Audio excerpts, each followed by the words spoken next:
হে রাসূল তুমি জান্নাতি ফুল, হে রাসূল তুমি জান্নাতি ফুল, সুরভিতায় হয়েছি ব্যাকুল, উপমাতায় কি দিব তোমায়, ভেবে আমি হয়েছি ব্যাকুল, হে রাসূল তুমি জান্নাতি ফুল। আল্লাহুম্মা ইয়া রাসূল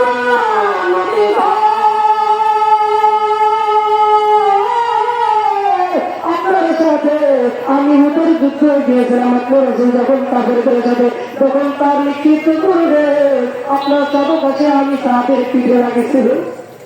নবী গো, আপনি যে আমাকে পাদুকে পিঠে আঘাত করেছিলেন, আমি প্রতিশোধ লইয়া আপনাকে দুনিয়া থেকে যাইতে দিব না। আল্লাহ নবী বলতেছেন, আজাইল ভাই তুমি একটু আল্লাহর কাছে শুনে আসো, আমাকে একটু সময় দাও। আল্লাহ নবী যখন সময় নিল বাজান সাহাবী নবীকে কাবুল দিয়ে আঘাত করবে বাজান আমার নবীকে ডাক্তার বলতেছেন, ও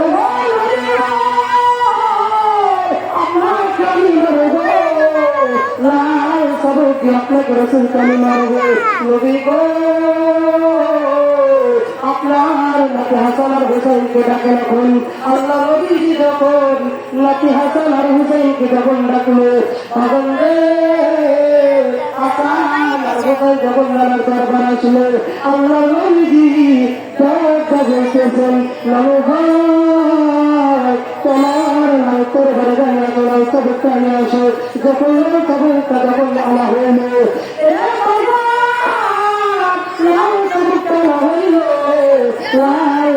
যখন সাধু যখন নদীর পিঠে আঘাত করবে, নদী আমার সাবিকে ডাক্তার বলতেছে, সাবিরে আমাকে তোমার প্রতিশোধ তুমি তুলে নাও।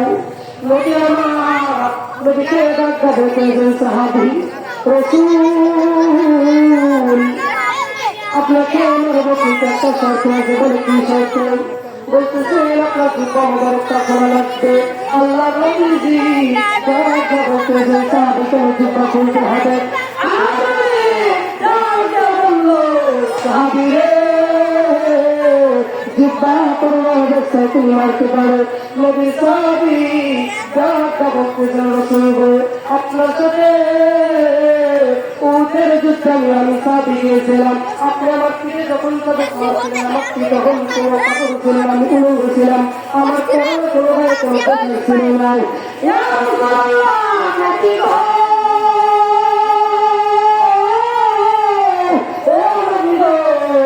আপনার যুদ্ধা মোবারকটা আপনি ভুলে ফেলেন, তাহলে আমি নবী আমার ডাক্তার বলতেছেন, সাহাবীরে এতগুলো সাহাবীর সামনে আমি যুদ্ধা মোবারক করিতে পারবো না।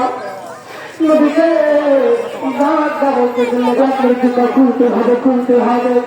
আমার নবী সাহাবীকে ডাক্তার বলতেছেন, সাহাবীরে যুদ্ধা করার অবস্থায় তুমি মারতে পারো, কোনো সমস্যা নাই।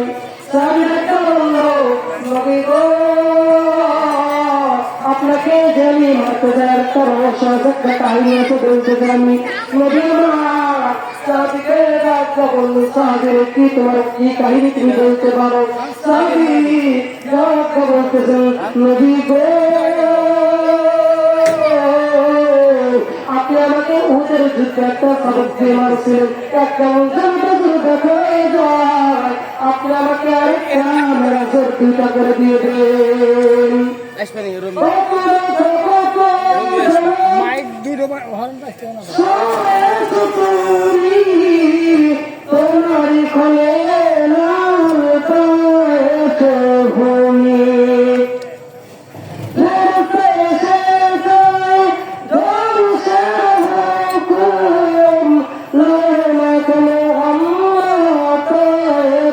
হ্যাঁ সরায় আল্লাহ ক্ষমা করো বাসী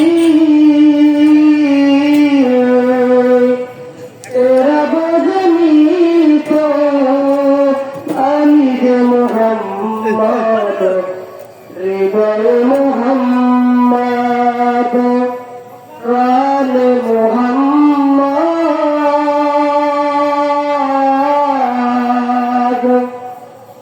হৃদয় মোহাম্মদ প্রাণ মোহাম্মদ সবাই বলে সাল্লাল্লাহু আলাইহি ওয়াসাল্লাম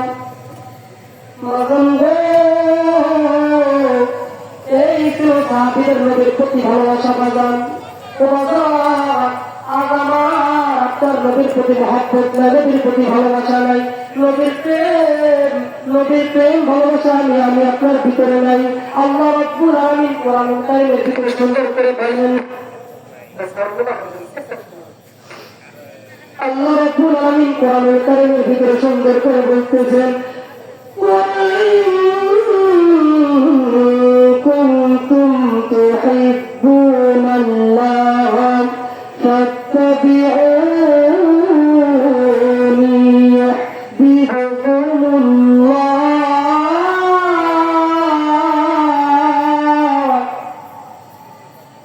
ويغفر لكم ذنوبكم والله غفور رحيم।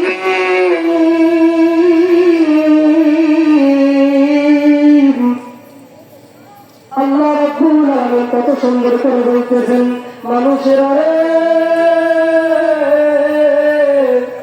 ও আমার বান্দা বান্দারা ভালো করে তোমরা শুনে রাখো, আমার হাবিবুল্লাহ আমার নবীর প্রতি যদি তোমাদের মহব্বত ভালোবাসা না থাকে তাহলে তোমরা ইমানদার মুসলমান হইতে পারবে না, ততক্ষণ পর্যন্ত তোমরা ইমানদার মুসলমান হইবা না। আলা ঈমান আলিমাল্লাহ মুহাব্বত লাহু, আল্লাহর নবী আলাইহিস সালাতু ওয়াস সালাম তাও হাদিস শরীফের ভিতরে বলেছেন, যদি তোমরা ইমানদার মুসলমান হইতে চাও তাহলে আমি রাসূলের মহব্বত থাকা লাগবে। যখন ইসলামের কথাগুলো বলতো বাজান রে, কাফের বেঈমানের আল্লাহর রাসূলের সাথে কত খারাপ ব্যবহার করলো।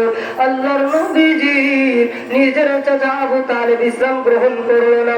আবু তালিব আল্লাহর রাসূলকে হত্যা করার জন্য বাজার লিগার পরামর্শ করতেছেন মদিনায়। এ বাজার আবু জাহেল আল্লাহর নবীর চাচা আল্লাহর নবীজিকে জবাই করার জন্য আবু জাহেল উৎসাহীরা কাফেরেরা তারা পরামর্শ করে, তারা আল্লাহ রাসূলের সাথে পেরে উঠতে পারে না। তারা পরামর্শ করতেছেন হাবিব ইবনে মালিককে প্রস্তাব দিতে হবে। এ বাবা, হাবিব ইবনে মালিকের কাছে চিঠির মাধ্যমে দেখা হইল, ভাতিজা মুহাম্মাদের কাল্লা কাটতে হবে। ও বৌদি এলাকার সোনার টুকরা মুজান ভালো করে শুনে রাখবেন, হাবিব ইবনে মালিকের কাছে যখন চিঠিটা যখন পৌঁছে দেওয়া হইল, হাবিব ইবনে মালিক চিঠিটা দেওয়ার পর হাবিব ইবনে মালিক ডাকটা বলতেছেন, এই শিশু মোহাম্মদটা আবার কে? এই মোহাম্মদকে আবার আমাকে মারতে হবে। হাবিব ইবনে মালিক আবু জাহেলের কাছে আসলো, আবু জাহেলকে ডাকটা বলতেছেন, আবু জাহেল মোহাম্মদ আবার কে? যে মোহাম্মদকে আমাকে হত্যা করতে হবে। হাবিব ইবনে মালিক ডাকটা বললো, বাজান গো, আমি মোহাম্মদ শিশুর কাছে যে জবাই করবার জন্য তোমরা আমাকে কি দিবা? আবু জাহেল ডাকটা বলতেছেন, হাবিব ইবনে মালিক, তুমি যদি মোহাম্মদের কান্না কাটতে পারো তোমাকে আমি লাল একটা উপহার দেওয়া হবে।